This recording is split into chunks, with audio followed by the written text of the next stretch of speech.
श्री राम जय राम जय जय राम।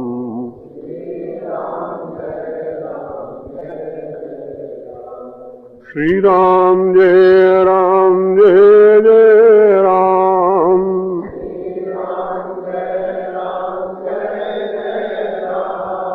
श्री राम जय राम जय जय राम।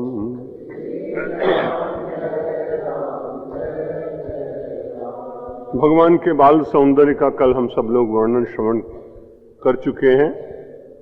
भगवान बड़े आनंद के साथ में घूम रहे हैं, दौड़ रहे हैं, आंगन में दौड़ रहे हैं, पक्षियों को पकड़ने का प्रयत्न करते हैं।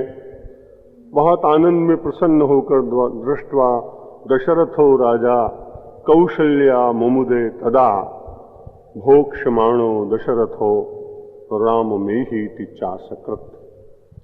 राजा दशरथ बड़े प्रेम से और कौशल्या बड़े आनंद के साथ भगवान की लीला देख रहे हैं। जब भगवान दौड़ रहे हैं उस समय कुछ भोजन प्रसाद प्रातराश जलपान का समय हुआ होगा, इसलिए राजा दशरथ कौशल्या जी को कहते हैं, राम बहुत दौड़ रहे हैं, उनको यहां ले आओ। ये बड़ी विचित्र बात है। हमारा ये अपना समाज पुरुष प्रधान बहुत पहले से है। स्वयं राजा दशरथ राम जी को बुला सकते थे, पर अपनी पत्नी पर उनका अधिकार है। ये बताने के लिए उन्होंने कहा, कौशल्या से कहा कि राम को बुलाओ। ये भी दृष्टि हो सकती है एक, और दूसरी दृष्टि ये हो सकती है कि दशरथ अपनी दुर्बलता को जानते हैं कि मैं केवल उनको पुत्र के रूप में स्वीकार करता हूं, और कई बार ऐसा है कि ब्रह्म को केवल जीव बुलाने का प्रयत्न करे तो जीव के पुकारने से कई बार ब्रह्म आते नहीं। इसलिए कौशल्या जो है वो बुद्धि रूपिणी है। यहां दशरथ पुरुषार्थ के रूप में है। पुरुषार्थ को ऐसा लगा कि केवल पुरुषार्थ करने मात्र से ब्रह्म को प्राप्त किया नहीं जा सकता है। इसलिए जो विवेक की शक्ति रूप कौशल्या है, यदि उसको कहा जाए तो हो सकता है कि राम अपने पास आ सकते हैं। इसलिए उन्होंने भोक्ष्यमाणो दशरथो रामम एहीति चासकृत, राम को यहां बुलाओ। और तुरंत बड़े प्रेम के द्वारा आह्वायति अतिहर्षेण प्रेमणा नायाति लीलया आनयेति च कौशल्याम आहसा सस्मिता सुतम। जिस समय भोजन करने का समय हो गया, बुलाया। ये चौपाई आप कई बार हमारे रवि शास्त्री जी से श्रवण कर चुके होंगे कि भोजन करत बुलावत राजा नहीं आवत तजिबाल समाजा।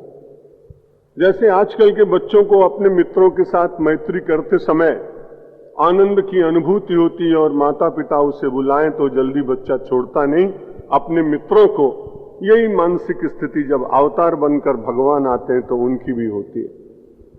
बार बार बुलाने की चेष्टा हो रही है और बड़े बड़े प्रेम से बुला रहे हैं, आज्ञा देकर नहीं बुला रहे हैं। आह्वायति अति हर्षेण, बड़ी प्रसन्नता से, बड़े मोद से, बड़े आनंद के साथ उनको बार बार बुला रहे हैं।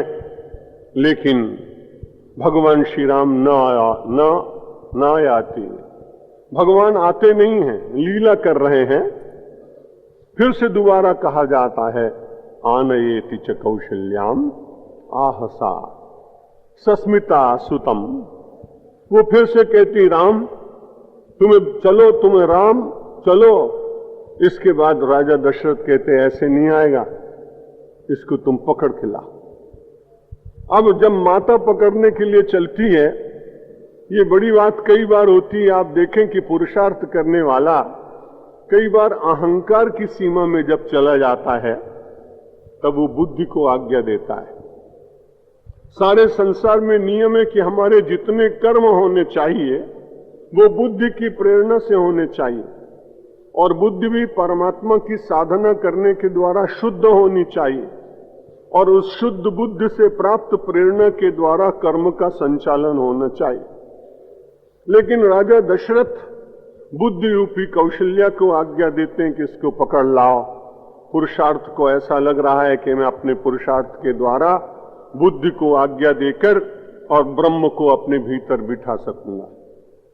अगर ऐसा होता तो हर बुद्धिमान व्यक्ति परमात्मा को अपनी बुद्धि के द्वारा बुला लेता, तब इन महात्माओं की जरूरत न पड़ती।